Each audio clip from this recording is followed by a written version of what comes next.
জানবো। আচ্ছা। হ্যাঁ, বিসমিল্লাহির রহমানির রহিম। আমি বাদশাহ আব্দুল্লাহ, সাংবাদিক, লেখক ও কলামিস্ট। আমি এই মুহূর্তে আছি স্বাধীন বাংলাদেশের প্রথম প্রধানমন্ত্রী বঙ্গদাস তাজউদ্দিন আহমেদের বাড়িতে। ওনার পৈতৃক ভিটায় আছি। আজ আমার সাথে একজন অতিথি উপস্থিত আছেন। ওনার মুখ থেকেই জানবো তাজউদ্দিন আহমেদের সাথে ওনার কিছু স্মৃতি ছিল, এই বিষয়টুকু জানব। আপনার পরিচয় দিয়া আমাদের। আমার নাম মোহাম্মদ রফিকুল ইসলাম খোকা। হ্যাঁ, আমি 43 বছর এই বাড়িতে কর্মরত আছি।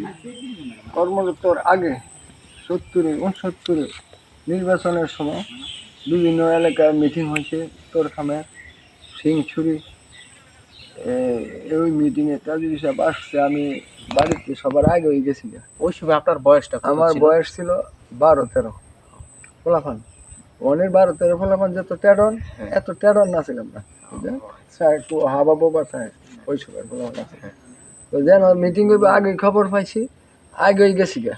এবং ওই যে বাড়িতে বিশ্রাম করব ওই বাড়িতে গিয়া ওনারে সরাসরি দেখছি। যেমন উত্তরখামের জন্য মিটিং হয়েছে, উত্তরখামে তাই যে সেবারই শিক্ষক মফিজুদ্দিন মাস্টার, ওনার বাড়িতে উনি রেস্ট করছে, দুপুরে খাওয়া দাওয়া খাইছে এবং ওদের হচ্ছে জল শহীদ বইয়ে আমি সুনজরে দেখছি ওনার হাতে পায়ে রক্তগুলি যেমন টল হরে, আর ওনার দিকে এক রকম নজরে ছাইয়ে দিছি। এরপরে মিটিংয়ে গেছি, মিটিংয়ের বক্তব্য শুনছি।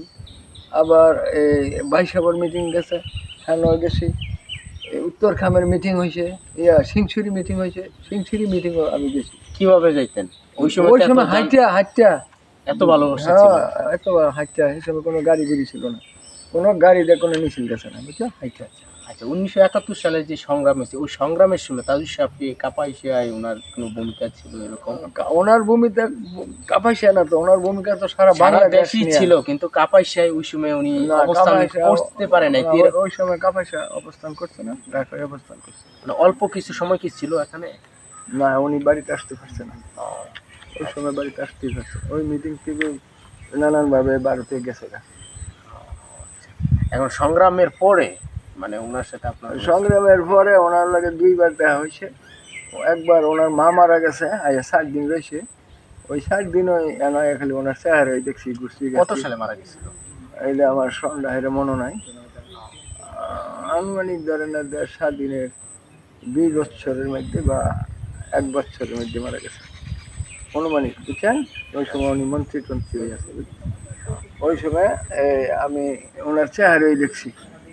আগের দিন মারা গেছে তাই সাহেবের মা, পরের দিন মারা গেছে আঙ্গর এক বর্মা, নানার আরেক নানার মা।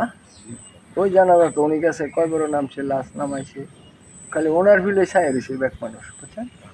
এই দুইবার ওনারা, একবারে কাছে, আরেকবার উনি বাড়ি জমি সংখ্যা তো ব্যাপারে হুন্ডার দেওয়া উঠছে, আমাদের বাড়িটা ওইটা, হ্যাঁ, হুন্ডার দেওয়া গিয়ে উঠছে। ওই টাইমে আঙ্গুরতে একটা চেয়ার পাইছি না, ওনারা চেয়ারে বহন দিতাম, তো দৌড়ে অনেক দূরে থেকে একটা জল সরিয়ে আনছি।